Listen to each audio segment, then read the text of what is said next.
আসসালামু আলাইকুম। সবাইকে মাহে রমজানের শুভেচ্ছা জানিয়ে শুরু করছি নতুন আরেকটি ভিডিও। আজকে আমি ডিমের পুর ভরা আলুর চপের রেসিপিটি শেয়ার করব। আশা করছি আজকের রেসিপিটিও সবার কাছে অনেক বেশি ভালো লাগবে। বাটিতে নিয়েছি 1 কাপ বেসন, হাফ চা চামচ বেকিং পাউডার দিয়ে দেব, 2 চা চামচ চাউলের গুঁড়া আর 2 চা চামচ ময়দা নিয়েছি, এগুলো দিয়ে দেব। এখানে নিয়েছি ধনিয়া গুঁড়া, হলুদ মরিচের গুঁড়া, গরম মশলা গুঁড়া আর পরিমাণ মতো লবণ, এগুলো দিয়ে দেব। প্রথমে শুকনো উপকরণগুলো কিন্তু মিশিয়ে নেব। এখন দিয়ে দেব 1 চা চামচের মতো আদা রসুন আর জিরা বাটা। যে কাপ দিয়ে বেসন নিয়েছি সেই কাপের কিন্তু 1 কাপ পানি নিয়েছি। এই পানিটা অল্প করে দেব আর কিন্তু এইভাবে মিশিয়ে নেব। পানি একবারে দিয়ে দিলে কিন্তু ব্যাটারটা কিন্তু একদম মসৃণ হয় না।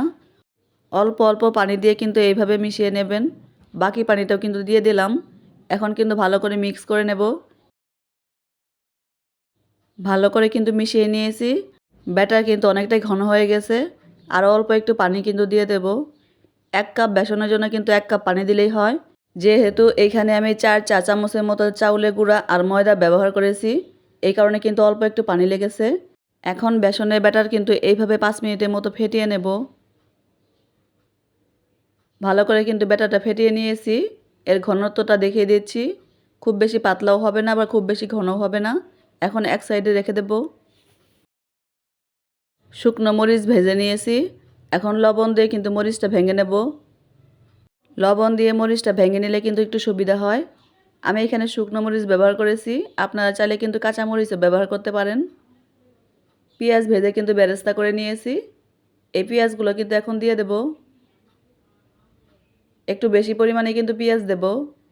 এতে করে কিন্তু আলুর চপগুলো খেতে ভালো লাগবে। পেঁয়াজটা ভালো করে মিশিয়ে নেব। মিশিয়ে নেওয়া হয়ে গেলে অল্প একটু পেঁয়াজ আর মরিচের মিশ্রণটা কিন্তু উঠিয়ে রেখে দেব। এটা কিন্তু ডিমের ভিতর ব্যবহার করব। আগে থেকে 3টা মাঝারি সাইজের আলু সেদ্ধ করে খোসা ছাড়িয়ে কিন্তু ম্যাশ করে নিয়েছি। এই আলুগুলো কিন্তু এখন দিয়ে দেব। আলুগুলো সেদ্ধ করার পর গরম অবস্থায় ম্যাশ করে নিলে কিন্তু একটু সুবিধা হয়, তাড়াতাড়ি কিন্তু ম্যাশ করে নেওয়া যায়। এখন সব কিছু কিন্তু ভালো করে মিক্স করে নেব। যেইভাবে আলু ভর্তা করি সেইভাবে কিন্তু করে নেব। একটা ডিম সেদ্ধ করে খোসা ছাড়িয়ে নিয়ে কিন্তু ছোটো ছোটো টুকরো করে কেটে নিয়েছি। যে পেঁয়াজ আর মরিচের মিশ্রণটা রেখেছিলাম এটা দিয়ে দেব। হাফ চা চামচের কম কিন্তু চাট মশলা দিয়ে দেব। ডিমের ভিতর কিন্তু লবণ দেব না, পেঁয়াজ আর মরিচের ভিতর কিন্তু লবণ ছিলই। এখন হাত দিয়ে কিন্তু ভালো করে কিন্তু মিক্স করে নেব। যে আলুটা মেখে রেখেছিলাম সেখান থেকে কিন্তু অল্প একটু আলু নিয়ে নেব। আপনারা যে সাইজের আলুর চপ তৈরি করতে চান সেই অনুযায়ী কিন্তু আলু মাখাটা নেবেন। এখন আঙ্গুলের সাহায্যে কিন্তু এইভাবে একটু ছড়িয়ে নেব। ডিমের যে মিশ্রণটা করে রেখেছিলাম সেটা কিন্তু মাঝখানে দিয়ে দেব।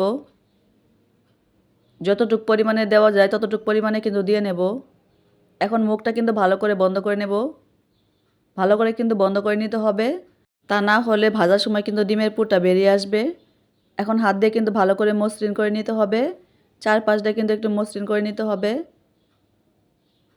এখন মাঝখানে আঙুল দিয়ে চেপে কিন্তু আলুর চপের মতো একটা শেপ দিয়ে নেব।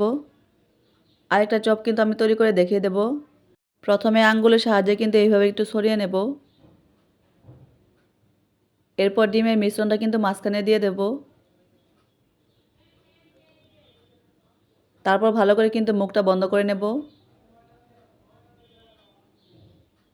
এরপর হাতের সাহায্যে কিন্তু গোল করে নেব। দুইটা চপই কিন্তু আমার তৈরি করা হয়ে গেল। বাকি চপগুলো কিন্তু এইভাবে তৈরি করে নেব। সবগুলো চপ কিন্তু তৈরি করে নিয়েছি। এখন কিন্তু এগুলো তেলে ভেজে নেব। বেসনের যে ব্যাটার তৈরি করে রেখেছিলাম এখানে 2 চা চামচের মতো সয়াবিন তেল দিয়ে দেব। তেল মিশিয়ে নেব। এই তেল দেওয়ার কারণে কিন্তু আলুর চপের ভিতরে কিন্তু তেলটা বেশি ঢুকবে না। কড়াইয়ে সয়াবিন তেল দিয়ে কিন্তু মিডিয়াম গরম করে নিয়েছি। এখন ব্যাটারের ভিতরে কিন্তু একটা আলুর চপ দিয়ে দেব। চামচের সাহায্যে কিন্তু ব্যাটার ভালোভাবে লাগিয়ে নেব। এরপর কিন্তু তেলে দিয়ে দেব। এইভাবে কিন্তু আরেকটাও দিয়ে দেব। ভালো করে কিন্তু ব্যাটারটা লাগিয়ে নিতে হবে। আর চামচের সাহায্যে দিলে কিন্তু হাত পুড়ে যাওয়ার সম্ভাবনা থাকে না। প্রথমে কিন্তু আমি 2টা ভেজে নেব। গরম তেলটা চপের ভিতরে এভাবে দিয়ে নেবেন, তাহলে কিন্তু চপগুলো সুন্দরভাবে ফুলবে। চুলার আঁচ মিডিয়ামে রেখে কিন্তু চপগুলো ভাজবো। চপের এক সাইডে কিন্তু কালার চলে আসছে, এখন কিন্তু চপগুলো কিন্তু উল্টিয়ে নেব। এইভাবে 2-3 বার উল্টিয়ে নিয়ে চপের ভিতর সুন্দর একটা কালার আসা পর্যন্ত কিন্তু ভেজে নেব। চপের ভিতর সুন্দর একটা কালার চলে আসছে, এখন তেল ঝরিয়ে কিন্তু চপগুলো উঠিয়ে নেব। বাকিগুলো কিন্তু এইভাবে ভেজে নেব। সবগুলো আলুর চপ কিন্তু ভেজে নিয়েছি, দেখুন কালারটা কিন্তু সুন্দর আসছে। আর চপগুলো কিন্তু অনেকটাই ফুলে গেছে, উপর দিকটাও কিন্তু অনেকটাই মসৃণ হয়েছে। একটা চপ কিন্তু ভেঙেও দেখিয়ে দেব। যদি রেসিপিটি ভালো লাগে তাহলে ভিডিওতে একটা লাইক দিবেন প্লিজ। ফিরে আসবো নেক্সট ভিডিও নিয়ে। আল্লাহ হাফেজ।